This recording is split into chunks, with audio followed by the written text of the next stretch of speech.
prevenindo as frustrações da vida. É uma prevenção, talvez para nós nos frustrarmos menos, mas não é uma receita bíblica para não frustrarmos, porque a Bíblia não, em nenhum momento diz que nós não teremos vales. Pelo contrário, ainda que eu ande pelo vale da sombra da morte, não temerei mal algum. O tempo de deserto é uma faculdade nas mãos de Deus. Nós enfrentamos sim tempos de dor, tempo de frustração, tempo de deserto, tribulações, mas com o Senhor a perspectiva é outra. Mas é possível nós prevenirmos as frustrações, e é isso que nós vamos hoje pensar, e a resposta virá de 4 personagens bíblicos. Eu gostaria que você abrisse a sua Bíblia em Provérbios, no capítulo 14, versículo 13. É um texto base, e aí nós vamos então passear por alguns outros versículos da palavra de Deus. Provérbios 14, versículo 13, prevenindo as frustrações da vida. Diz assim a palavra de Deus: mesmo no riso, o coração pode sofrer, e a alegria pode terminar em tristeza. Vamos orar? Santo Deus, aqui está a tua palavra, e nós queremos ouvir a tua voz mais uma vez. Se o teu Espírito Santo falar, ó Deus, seremos edificados. E nós cremos, Pai, que o Senhor há de falar conosco, pois é a tua palavra. Ó Deus, usa-me pela tua misericórdia, Pai, para a edificação da tua igreja, em nome de Jesus. Amém.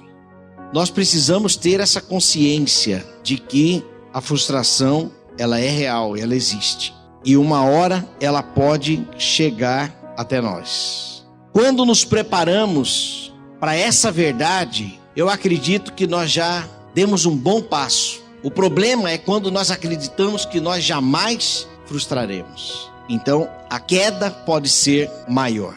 A frustração, ela tem a ver com a não correspondência a uma expectativa. E nesta noite eu quero então apresentar 4 orientações vindas de 4 personagens bíblicos sobre como nós podemos prevenir as frustrações. E a primeira lição é: almeja algo hoje para a sua vida. Então faça como Tiago, aprenda a contar com Deus. Tiago capítulo 4, versículo 15, um texto bastante conhecido, diz assim: se o Senhor quiser, e se viveremos, não só faremos isto, como também aquilo.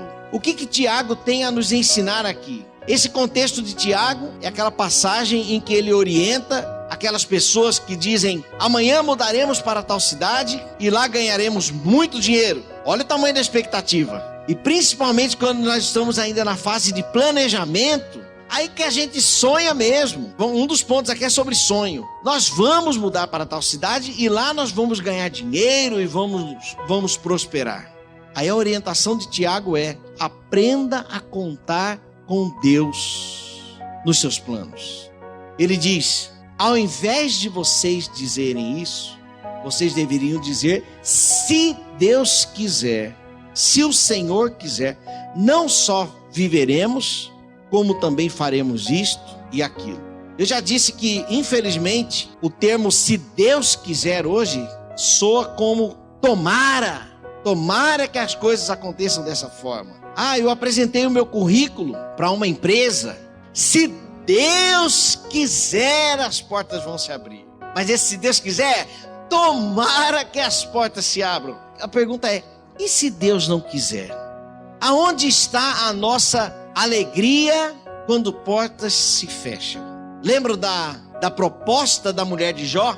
Por que você não amaldiçoa esse Deus e morre? Ele falou assim: por que eu não aceitaria? Por que eu aceitaria somente as coisas boas de Deus e não as coisas ruins? Não é? Então nós precisamos aprender a contar com Deus quando fizermos os nossos planos. O homem faz seus planos, mas a resposta certa vem dos lábios do Senhor. E um outro provérbio diz: mas o Senhor é quem conduz os passos. Faça planos, esse é o seu papel, mas aprenda a contar com Deus. Essa é a orientação de Tiago para nós. A segunda lição para prevenirmos as frustrações, sonhe grande, mas aprenda com Noé sobre o prazo para chegar lá. Quanto tempo Noé construiu a arca? Olha o que diz o texto, Gênesis capítulo 7, versículos 5 e 6.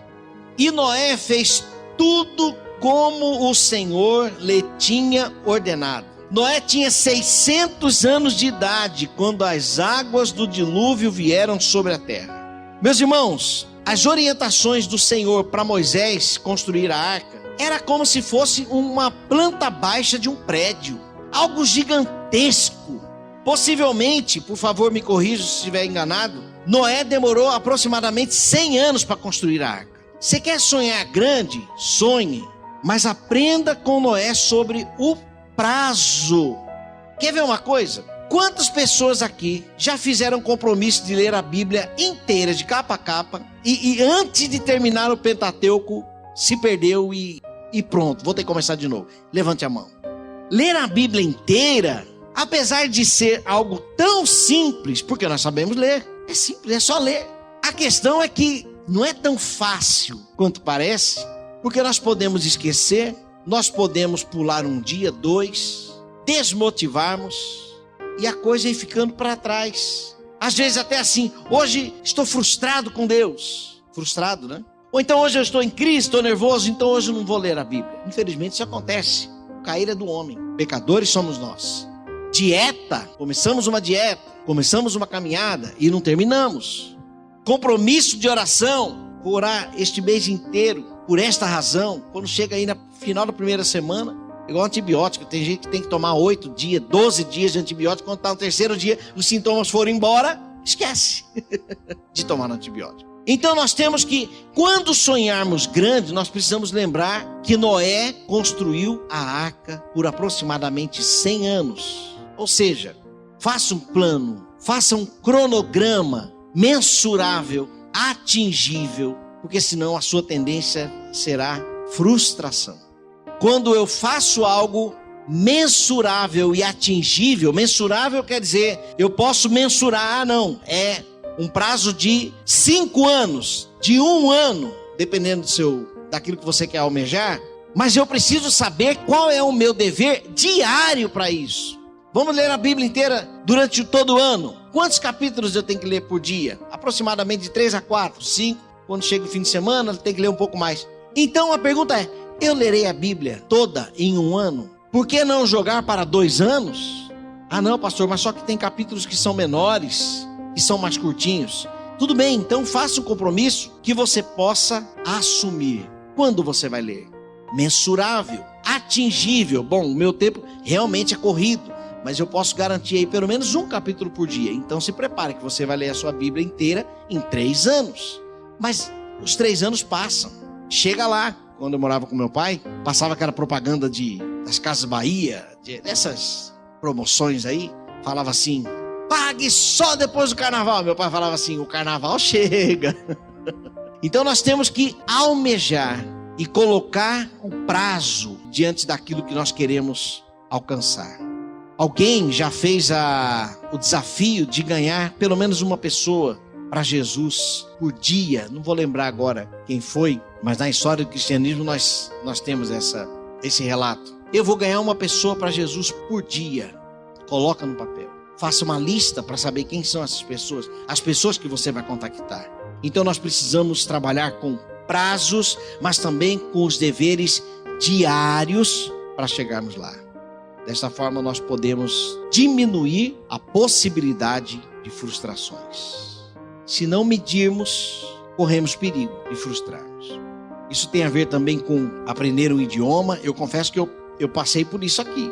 Eu achei que estudar inglês era mais fácil do que eu imaginava. Mas eu cheguei numa fase do inglês que eu já não sabia mais nada que eu estava aprendendo. Porque no começo é fácil. Boy, você aprende as cores, você aprende, que mais? O feijãozinho com arroz, os números, tudo isso eu mato no peito. Mas aí começa a entrar em umas preposições, começa a entrar em algumas palavras, as áreas da nossa casa, e aí começa a predominar somente palavras que a gente nunca ouviu. E aí a gente vai sentindo que a coisa vai ficando difícil. Confesso que eu me frustrei. Não parei, mas a tendência é diminuir um pouquinho o ritmo. Então, quando nós planejamos, a possibilidade de frustrar é menor. Mas quando nós não planejamos e saímos sonhando grande, aí vamos embora, aí o tamanho da expectativa pode demonstrar o tamanho da frustração. Então vamos aprender com Noé sobre prazos. A terceira orientação sobre prevenir as frustrações: seja prudente em suas expectativas. Agora expectativa. Sonhamos grandes, agora trabalhar expectativas, para não agir como o filho pródigo. Lucas capítulo 15, versículo 12 a 14. Mesmo sendo um personagem fictício, nós temos aqui um personagem da parábola, né? Nós podemos, claro, tirar lições. Lucas 15, versículo 12 a 14 diz assim: o mais novo disse ao seu pai: pai, quero a minha parte na herança. Assim, ele repartiu suas propriedades entre eles.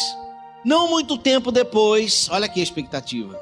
Não muito tempo depois, o filho mais novo reuniu tudo o que tinha e foi para uma região distante. Lá, desperdiçou seus bens, vivendo irresponsavelmente. Depois de ter gasto tudo, houve uma grande fome em toda aquela região e ele começou a passar necessidade. Grandes expectativas, maiores possibilidades de frustrações.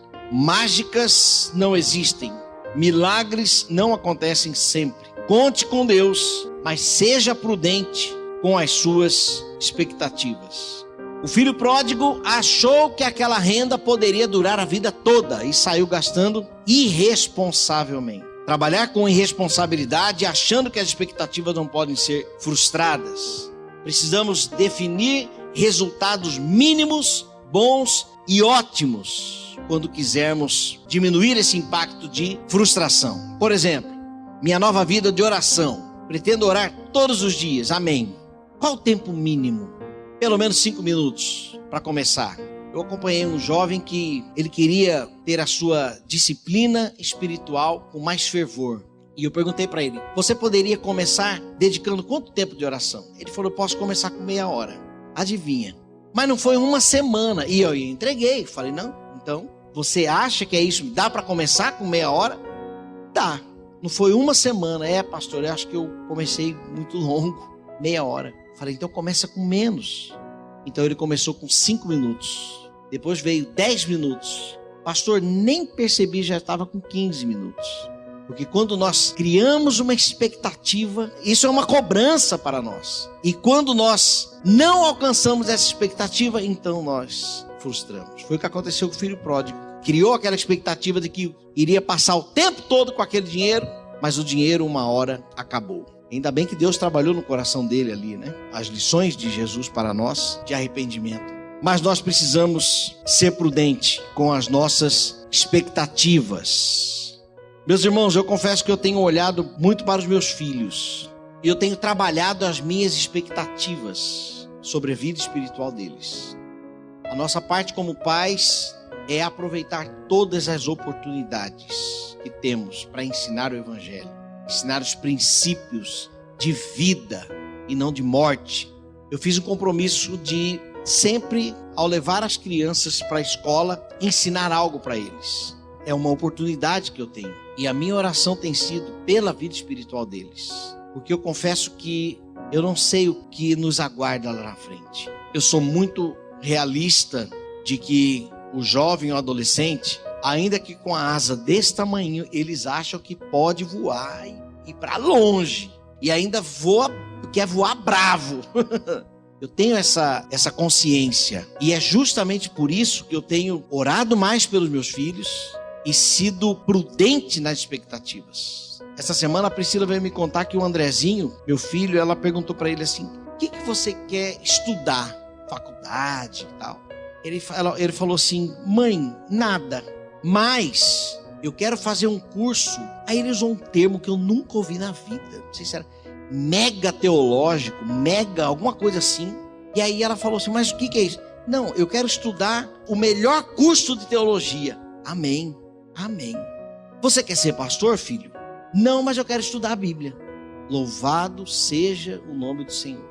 Mas eu sei que quem está falando é uma criança de 11 anos. O que eu estou fazendo, gente? Eu estou colocando meu pé bem aqui assim para as expectativas.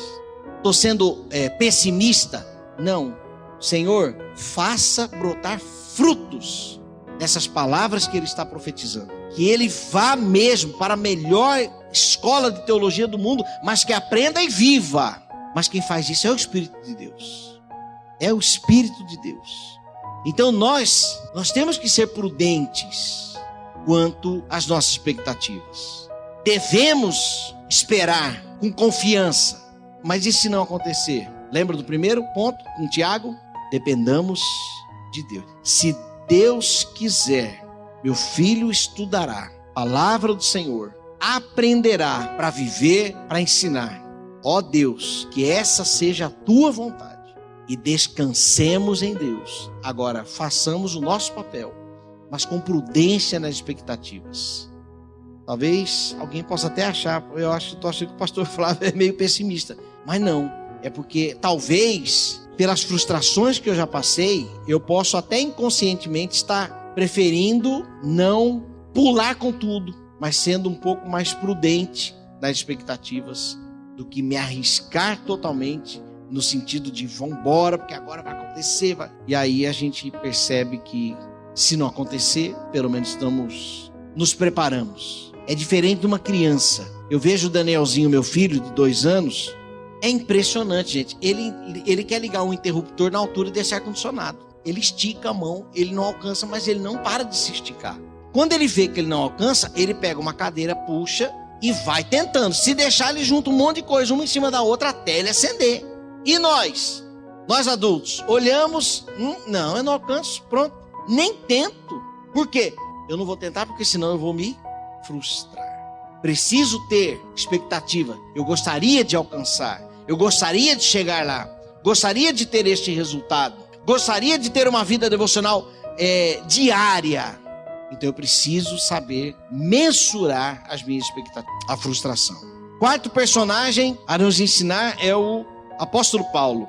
A lição para a prevenção é: entenda que a colheita é fruto de um trabalho diário, como nos ensinou Paulo. 1 Coríntios 3, versículo 6 e Gálatas capítulo 6, versículo 7. Diz assim: eu plantei, Apolo regou, mas o crescimento veio de Deus. Gálatas 6, 7. Não se deixem enganar. De Deus não se zomba, pois o que o homem semear, isso também colherá. Se sonho grande, a pergunta é: quais serão os passos pequenos? Aquilo que eu terei amanhã é resultado das atitudes que eu tive hoje. E isso é exatamente o que o apóstolo Paulo está dizendo. Não se deixe enganar. Ou seja, cuidado com olhe as suas expectativas. Não se deixe enganar. Aquilo que você plantar, certamente colherá. Isso se aplica na nossa vida espiritual, isso se aplica na nossa vida financeira, no nosso relacionamento conjugal. Aquilo que eu tenho hoje é colheita. Se o que eu tenho hoje é dívida, é porque eu gastei ontem. Se hoje eu tenho uma poupancinha, é porque eu poupei. Se hoje eu tenho saúde, é porque eu cuidei. Estou falando de uma saúde... Eu gosto da palavra do pastor Paulo César. Ele fala assim: a vida tem prazos de validade. E é verdade. Mas se eu observar o meu histórico, o que eu tenho semeado para a minha saúde? Se eu olhar para a minha vida espiritual, o que eu colho hoje? No momento de tribulação, eu já aprendi a contar com Deus? Quando me deparo com uma situação aparentemente impossível, qual é o meu nível de dependência e descanso no Senhor? Porque a fé vem pelo ouvir e o ouvir a palavra de Deus. Se eu ouço a palavra de Deus, se eu alimento a minha fé com a palavra de Deus diariamente, o resultado é uma dependência mais plena no Senhor. Não digo que nós não temos crises, dúvidas, porque isso é do homem. Mas o que temos hoje, a ênfase é essa aqui. O que temos hoje é porque nós plantamos ontem. Logo, o que eu quero colher amanhã? O que eu tenho feito para ver a minha família rendida aos pés do Senhor? O meu papel. Porque existe o papel do Espírito Santo de Deus. Deus é quem escolhe. Então, a minha vida de oração, a minha vida de testemunho na sociedade. Quem é você para a sociedade? Que valor tem o seu nome? Fiz um serviço na semana passada para uma pessoa que a hora que eu entreguei o serviço para ela, silenciou. Todos os dias eu estou mandando mensagem. Olá, meu amigo, olha, tô naquele santo aguardo, viu? E aí, meu amigo, tudo bem? Tô aqui, vamos... Se você precisar de um prazo maior, vamos conversar. Silêncio. Vocês passam por isso? E eu já estou assim, Deus, será que esse é mais um que eu vou ter que perdoar a dívida? Porque quando a gente faz o trabalho, a gente espera, né? A recompensa. Agora, olhando para essa pessoa, quem é essa pessoa no mercado hoje? Eu confesso que dá vontade de perguntar lá no Facebook, mas só que como crente nós tem coisa que nós não podemos fazer. Como pastor, então nem se fala, né, pastor Paulo? Mas que dá vontade de perguntar, dá. Aí eu conversando com meu irmão, olha, eu fiz um trabalho pro fulano. Ah, é? O último trabalho que eu fiz eu tive que perdoar para dormir. Falei, pronto. Meu irmão não estava dormindo. Quem é você na sociedade? Se você semeia ética, integridade, testemunho, fidelidade a Deus, lá fora você é respeitado. Mas isso é colheita. Nós não podemos fazer isso para colher isso. Não, nosso papel é semear. Agora, se nós não zelamos, somos irresponsáveis, colheremos. Então essa é a lição do apóstolo Paulo. Para prevenirmos as frustrações, entenda que a colheita é fruto de um trabalho diário. Eu disse 4, mas são 5. Tem mais um. O principal aqui, Jesus. Entregue-se como Jesus, a sua vida por completo nas mãos de Deus. Jesus, meus irmãos, ele não se frustrou lá na cruz, porque ele sabia quem era seu Pai. Lucas capítulo 22, versículo 42 diz, Jesus fez uma oração: Pai, se queres, afaste de mim este cálice. Contudo, não seja feita a minha vontade, mas a tua vontade. Então o nosso papel é entregar todas as áreas da nossa vida nas mãos do Senhor. Dependermos de Deus. Meus irmãos, entendam uma coisa. Ou vamos lembrar disto. Meus irmãos já sabem. Nada acontece por acaso. Frase do Lar Ribeiro. Mas isso não é um acaso. Há um governo de Deus sobre todo o universo. Das galáxias até aquela folha que cai de uma árvore. É isso que a Bíblia diz. Deus está no controle de todas as coisas. E porque na nossa vida precisa ser diferente?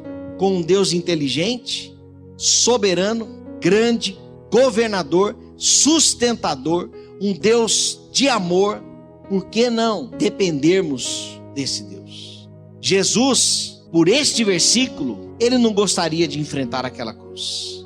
Pai, se queres, afaste de mim este cálice, contudo, não seja feita a minha vontade. Credo, Deus, o Senhor quer que eu morra naquela cruz? Jesus não falou isso. Porque o plano de Deus é soberano.